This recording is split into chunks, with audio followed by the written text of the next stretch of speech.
स्वागत है आपका एक बार फिर से। और आप देखिए ग्लोबल मार्केट्स की तस्वीर किस तरह से निकल कर आ रही है। ग्लोबल मार्केट्स थोड़े से मायूस हैं, इस पर हम नीरज से विस्तार से बात करेंगे। लेकिन देखिए आज आपको मार्केट को किस तरह से ट्रेड करना चाहिए। कल का दिन बहुत ही उतार चढ़ाव भरा रहा। 9,200 का स्तर भी निफ्टी ने दिखाया और 9,100 के नीचे भी इंट्राडे में कलम फिसले। जी हाँ, 100 पॉइंट का उतार चढ़ाव निफ्टी में, बड़ा उतार चढ़ाव कहा जाएगा। और आज भी संकेत कुछ खास अच्छे नहीं है। लेकिन क्या रणनीति होनी चाहिए, अनिल सिंघवी की राय एक बार आपके सामने रखते हैं, उसके बाद उनसे विस्तार से आगे बात करेंगे। वो कह रहे हैं कि गिरावट में खरीदारी करनी चाहिए, लेकिन कौन से लेवल महत्वपूर्ण है, कहां पर खरीदारी करें, ये जानना जरूरी है और ये हम आपको कुछ ही देर में बताने वाले हैं। लेकिन सबसे पहले चलते हैं ग्लोबल मार्केट्स की तस्वीर जानने के लिए और रोज की तरह नीरज वाजपेयी हमारे सीनियर एडिटर हमारे साथ जुड़ चुके हैं। नीरज बताइए, तस्वीर तो हर रोज खराब होती जा रही है। जी हाँ, बिल्कुल आप कह सकते हैं कि ग्लोबल तस्वीर अच्छी नहीं है, संकेत अच्छे नहीं है। देखिए तनाव जो चल रहा था उत्तर कोरिया और सीरिया के साथ अमेरिका का, वो तो बरकरार था, लेकिन कल एक जो और खराब खबर थी वो अमेरिका में जो नतीजों का सिलसिला चल रहा है उसमें गोल्डमैन सैक्स के बेहद खराब नतीजे, हर फ्रंट पे जो उम्मीद थी उससे बहुत ज्यादा खराब नतीजे आए हैं। इसलिए वहां का बाजार थोड़ा सा निराश हुआ और उसकी वजह से टूट गया।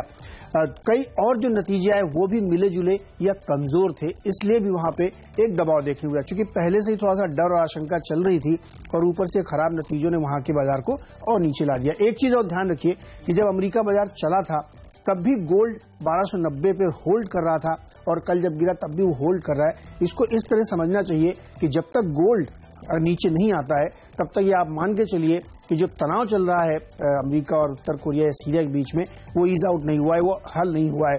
और लेटेस्ट खबरें ये भी निकल के आ रही हैं कि पहले जो एक कोरिया वेनेजुएला की तरफ उनका एक करियर जा रहा था, वारशिप, वो पहले ऑस्ट्रेलिया की तरफ जा रहा था ट्रेनिंग अभ्यास के, उसके बाद था, लेकिन अब वो रिडायरेक्ट कर दिया गया कोरिया की तरफ।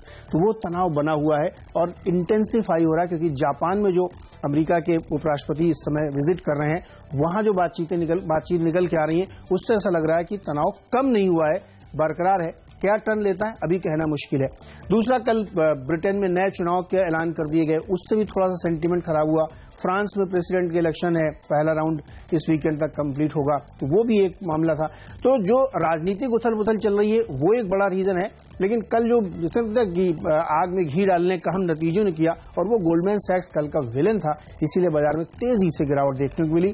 कच्चे तेल में थोड़ी सी नरमी आपको इसलिए दिख रही होगी क्योंकि जो शेल ऑयल है वहां से सप्लाई बढ़ी है, तो वो एक टेम्परेरी वहां पे कमजोरी देखी जा रही है। बिल्कुल, तो ग्लोबल संकेत अच्छे नहीं, बस इन सब में एक अच्छा संकेत है, देखिए उस पर नजर होनी चाहिए, और वो है डॉलर इंडेक्स 100 के नीचे बड़े दिनों बाद नजर आ रहा है। और इसीलिए देखिए एसजीएक्स निफ्टी में थोड़ी बहुत बढ़त इस समय देखने को मिल रही है, तो इस पर रखिएगा नजर। ये इमर्जिंग मार्केट्स और भारत के लिए खास तौर पर अच्छा काम कर सकता है। तो तमाम खराब संकेतों के बीच में ये एक अच्छा संकेत आप कह सकते हैं। नीरज, आप हमारे साथ बने रहिए, आपसे हम जानेंगे कि आज टॉप 5 स्टॉक्स कौन से हैं। लेकिन जैसा कि नीरज आपको बता रहे थे, ब्रिटेन में अब 8 जून को मध्यावधि चुनाव होने वाले हैं। इस ऐलान के साथ ब्रिटेन की प्रधानमंत्री टेरेसा मे ने सबको चौंका दिया कल। अब देखिए मध्यावधि चुनाव का ऐलान करते हुए टेरेसा मे ने कहा है कि ब्रेक्जिट जैसे नाजुक मोड़ पर देश में एक मत जरूरी है और इसीलिए चुनाव ही इसका समाधान है। आइए खुद सुनिए। Since I became Prime Minister, I have said that there should be no election until 2020. But now I have concluded that the only way to guarantee certainty and stability for the years ahead is to hold this election and seek your support for the decisions I must take. And so tomorrow I will move a motion in the House of Commons calling for a general election to be held on the 8th of June. और इस ऐलान के बाद pound में एक जबरदस्त तेजी देखने को मिली, तो पाउंड पर भी आज हमारी नजर रहने वाली है और देखना होगा कि अब जब 8 जून को इलेक्शंस होते हैं तो लोग ब्रेक्जिट के लिए वोट करते हैं या फिर यू टर्न ले लेते हैं। कुछ लोग कह रहे हैं कि शायद इस बार ब्रेक्जिट के लिए लोग वोट ना करें, यानी लोगों को अब समझ में आ गया इतने दिन देखने के बाद कि मुश्किल होगी अगर ब्रिटेन यूरोपियन यूनियन से एग्जिट हो जाता है। तो चलिए इस इवेंट पर तो अब नजरें बनी रहने वाली है, लेकिन एक और इवेंट है। जी हाँ, आज आईटी शेयरों पर आपकी नजर होनी चाहिए, क्योंकि अमेरिका के राष्ट्रपति डोनाल्ड ट्रंप ने H1B वीजा प्रोग्राम की समीक्षा के लिए एग्जीक्यूटिव ऑर्डर पर कल दस्तखत कर दिए हैं। जी हाँ, उन्होंने सरकारी एजेंसी से कहा है कि बाय अमेरिकन को लेकर किसी तरह की ढिलाई नहीं बरतनी चाहिए। आइए उनको भी सुनिए। Right now, H-1B visas are awarded in a totally random lottery, and that's wrong. Instead, they should be given to the most skilled and highest paid applicants, and they should never ever be used to replace Americans. No one can compete with American workers when they are given a fair and level playing field, which has not happened for decades. चलिए, तो सरकारी agencies अब वहां पर कड़े नियम बनाएंगी H-1B visa के लिए। और आज TCS के नतीजे जो कल बाजार बंद होने के बाद आए थे, उसके ऊपर भी बाजार रिएक्ट करेगा। ये भी हम आपको बताएंगे कैसे आए नतीजे, ब्रोकरेज हाउसेस क्या कह रहे हैं कार्यक्रम में आगे। लेकिन पहले अनिल सिंघवी से बात करते हैं, उनसे जानते हैं कि वो निफ्टी को आज किस तरह से ट्रेड करेंगे। अनिल बताइए, डॉलर इंडेक्स 100 के नीचे, SGX निफ्टी ऊपर, हालांकि ग्लोबल संकेत कमजोर, कैसे अप्रोच करें मार्केट को?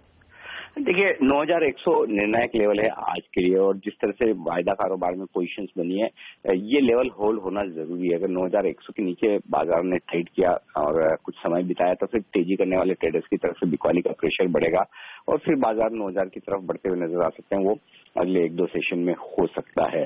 तो 9100 जब तक होल्ड करते हैं तब तक बहुत घबराने की जरूरत नहीं।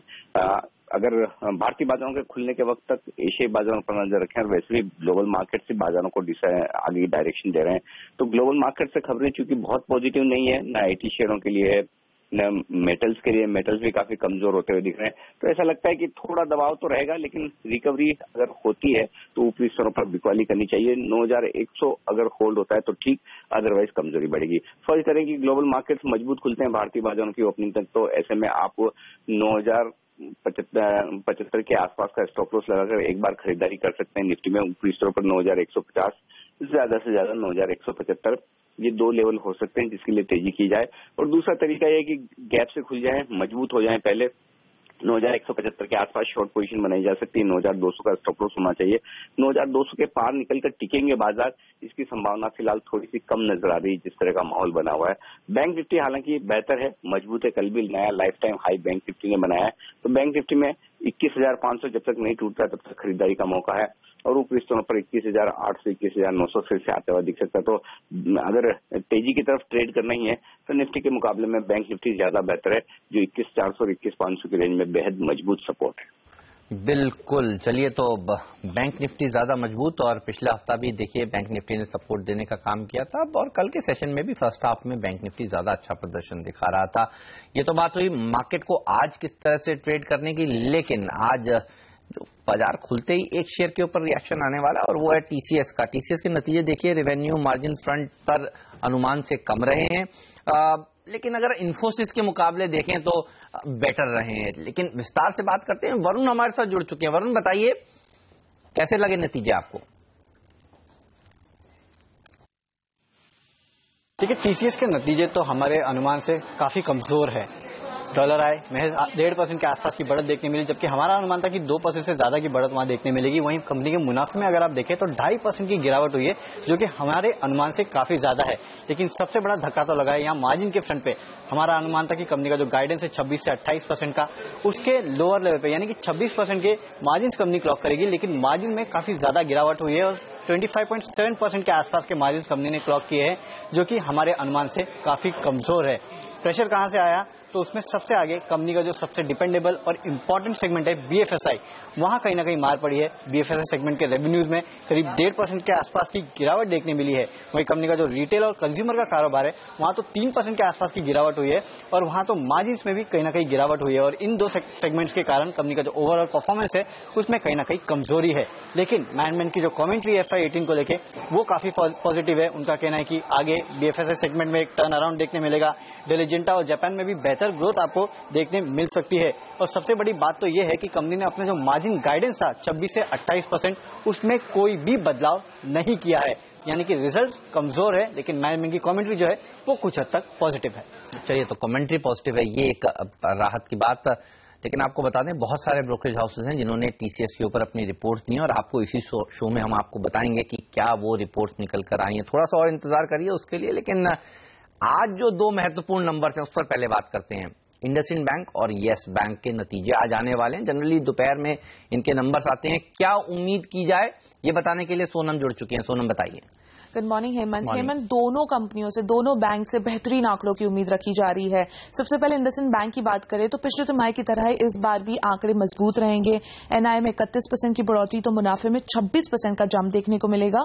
डिमोनेटाइजेशन के कारण डिपॉजिट ग्रोथ बेहद ही मजबूत रहेगा, लोन ग्रोथ मजबूत रहेगा, 25% की वहां पर बढ़ोतरी देखने मिल सकती है। एनआई में थोड़ी सी गिरावट आ सकती है, लेकिन अगर वो आंकड़ा 3.8% के ऊपर रहता है तो पॉजिटिव रहेगा। एसेट क्वालिटी पर खास नजर रहने वाली है। डिमोनेटाइजेशन के कारण काफी सारे बैंक्स ने कुछ वक्त दे दिया था लोगों को, स्मॉल एंटरप्राइजेस को, माइक्रो फाइनेंशियल इंस्टीट्यूशंस को, तो इसके कारण एसेट क्वालिटी पर किस तरह का दबाव आता है इस पर खास नजर रहने वाली है। वैसे तो पिछले तिमाही में इंडसइंड बैंक के ग्रॉस एनपीए लेवल 0.94% पे थे और माना जा रहा था इसी आंकड़े के आसपास ही रहने वाला है आंकड़ा।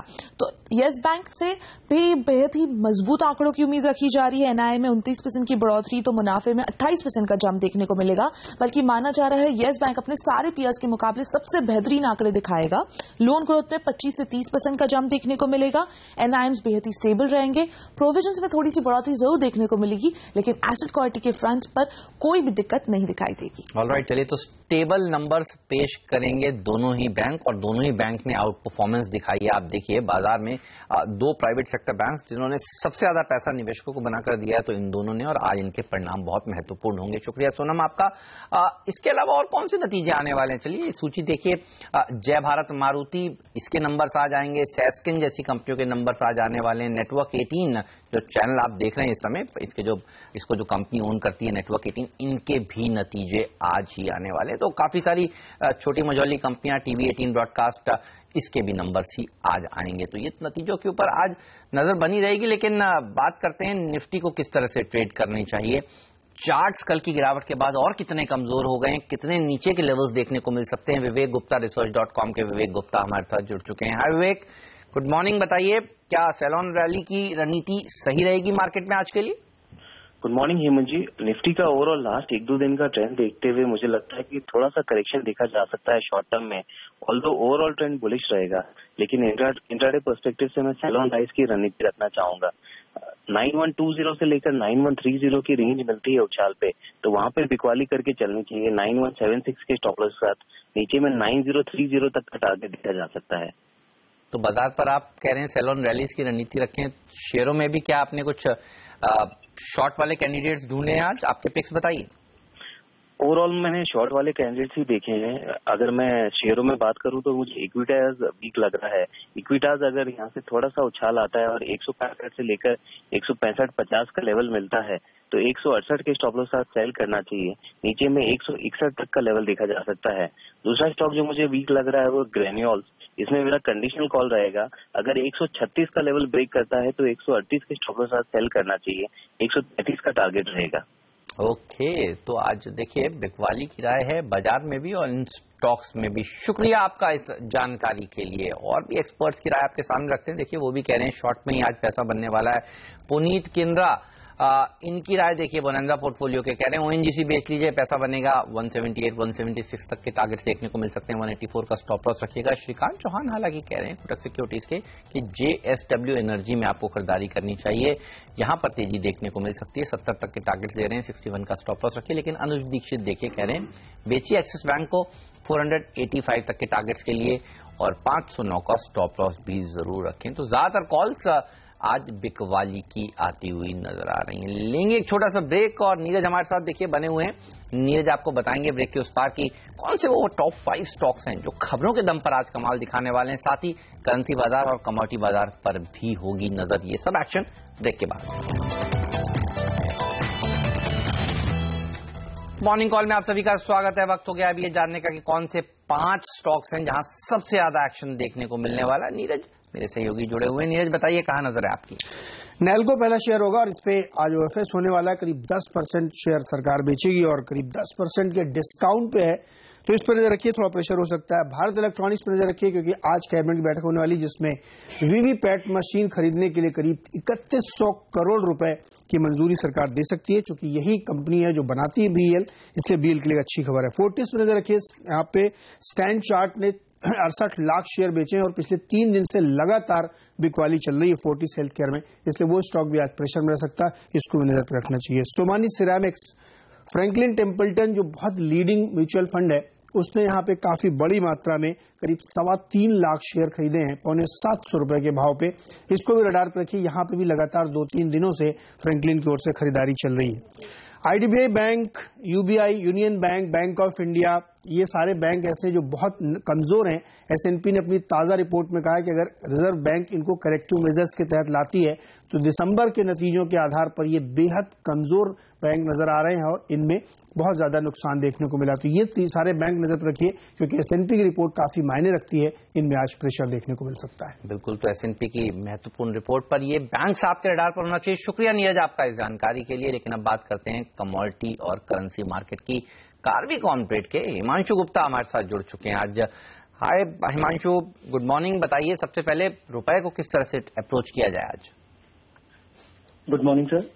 मुझे लगता है रुपए में थोड़ी सी कमजोरी देखने को मिल सकती है, कुछ टेक्निकल रिकवरी देखने को मिल सकती है पेयर में। 64.65 के लेवल पे स्पॉट में खरीदारी की सलाह रहेगी। 64.85 तक के टारगेट के लिए 64.49 के नीचे का स्टॉप लॉस मेंटेन रख सकते हैं। ओके, इसके अलावा कच्चे तेल पर क्या व्यू बन रहा है अभी? देखिए, शॉर्ट टर्म में वीकनेस नजर आती है क्रूड ऑयल में। $53-54 की रेंज में short term to intermediate term top बनता हुआ देखने को मिल सकता है। इस सबके चलते सेल ऑन राइट की स्ट्रेटजी रहेगी। आज के सेशन में अप्रैल कॉन्ट्रैक्ट में 3400 के लेवल्स पे सेल पोजीशंस को इनिशिएट कर सकते हैं। 3320 के टारगेट्स के लिए 3430 के स्टॉप लॉस के साथ। ऑलराइट, शुक्रिया हिमांशु आपका समय निकालने के लिए, इस चर्चा में शामिल होने के लिए। लेंगे एक छोटा सा ब्रेक और ब्रेक के बाद हम आपको बताएंगे ब्रोकरेज हाउसेस की रिपोर्ट्स क्या निकल कर आई हैं। खासतौर पर TCS पर आज रहेगी नजर। नतीजों के बाद लक्ष्य कितने घटाए हैं, इस सब पर बात करेंगे ब्रेक के बाद। मॉर्निंग कॉल में आप सभी का स्वागत है। वक्त हो गया अब ये जानने का कि TCS के नतीजों के बाद ब्रोकरेज हाउसेस की क्या व्यूज निकल कर आ रहे हैं। और सोनम हमारे साथ फिर जुड़ चुकी हैं। सोनम बताइए। हेमंत, ज्यादातर ब्रोकरेज हाउसेस को TCS के नतीजे पसंद नहीं आए। उनका मानना है जो कंपनी स्लो ग्रोथ दिखा रही है वो उनके वैल्यूएशंस को फिलहाल जस्टिफाई नहीं करती है। ज्यादातर कंपनियों ने अपनी रेटिंग्स को तो वैसा का वैसा ही रखा है, बरकरार रखा है, लेकिन काफी सारे ब्रोकरेज हाउसेस की तरफ से यहां पर लक्ष्य को घटाया गया है। एम्बिट, मैक्वायरी, सिटी, गोल्डमैन सैक्स और जेफरीज, ये ब्रोकरेज हाउसेस है जिन्होंने अपने लक्ष्य को घटाया है। सबसे नीचे का लक्ष्य गोल्डमैन सैक्स की तरफ से आया है, जिन्होंने अपनी न्यूट्रल की रेटिंग को बरकरार रखा है लेकिन लक्ष्य को घटा दिया है। 2129 के लक्ष्य को घटाकर अब 2092 का कर दिया है। ठीक उसी तरह एम्बिट, मैक्वायरी, सिटी और जेफरीज ने भी अपने लक्ष्य को घटा दिया है। JP Morgan CLSA ने अपने ऊपर के लक्ष्य को अभी भी बरकरार रखा है। उनका मानना है कि अभी भी स्ट्रक्चरल स्टोरी बनी हुई है इस कंपनी में। ओके, तो ये राय TCS पर ब्रोकरेज हाउसेस की। शुक्रिया आपका। एक बार जाते आते देख लीजिए SGX निफ्टी किस तरह से ट्रेड कर रहा है। फ्लैट है SGX निफ्टी, हालांकि ग्लोबल मार्केट्स की तस्वीर इस समय अच्छी नहीं है। और आप देखिए 5-7 पॉइंट ऊपर था और अब ये करीब 3 पॉइंट नीचे ट्रेड करता हुआ। एशियाई बाजारों पर भी नजर डाल लीजिए। जापान का बाजार कमजोर, हांगकांग के बाजारों में करीब 125 पॉइंट की गिरावट। चाइना का मार्केट भी कमजोरी के साथ ट्रेड कर रहा है। तो पहले सीरिया, नॉर्थ कोरिया, अफगानिस्तान की चिंताएं थी, अभी UK से चिंताएं आती हुई। और इस रविवार को फ्रांस में प्रेसिडेंशियल इलेक्शंस होने हैं। तो जियोपॉलिटिकल टेंशंस और अनिश्चितताओं के चलते दुनिया भर के बाजार कमजोरी के साथ कारोबार करते हुए। लेंगे एक छोटा सा ब्रेक और ब्रेक के बाद हाजिर करेंगे आपका फेवरेट शो स्टॉक 2020। नीरज मेरे साथ जुड़ेंगे और करेंगे मुकाबला। और आज हम आपको बताएंगे कि गेंदबाजों से किस तरह से आप कमाई कर सकते हैं। तो बने रहिए हमारे साथ।